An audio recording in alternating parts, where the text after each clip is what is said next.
Fault finding again, and this was a really tough one. Not so much the fault itself, but the logistics of actually trying to fix it. We got a call from the customer saying that their lighting circuit had randomly started tripping. So we went to investigate and had a look around, and for some reason some of the lights had just stopped working and we couldn't reset the breaker. So first things first is the visuals. It's taking off the switches, taking down the lights and sort of seeing what the condition of the cabling is like and if there's anything obvious or faulty within the lights or switches themselves. It wasn't perfect, but it certainly wasn't a problem visually. Although most of the light fittings only had one cable at them, so it meant there was joints everywhere.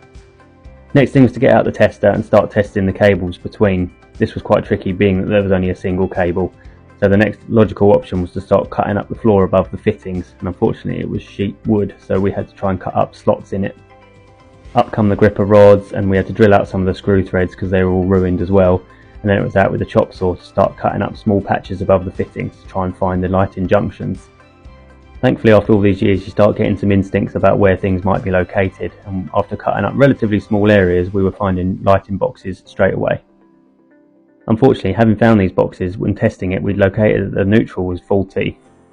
This was obviously a damaged cable somewhere shorting out, but it turns out it was under the bathroom, which had a tiled floor, and there was no way of getting a cable between those 2 points anymore.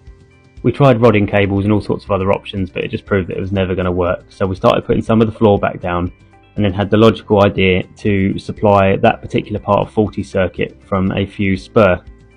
It was local, so we could fuse down to that particular area. We disconnected the other part of the section from it now, so that was separated over 2 separate components to that circuit.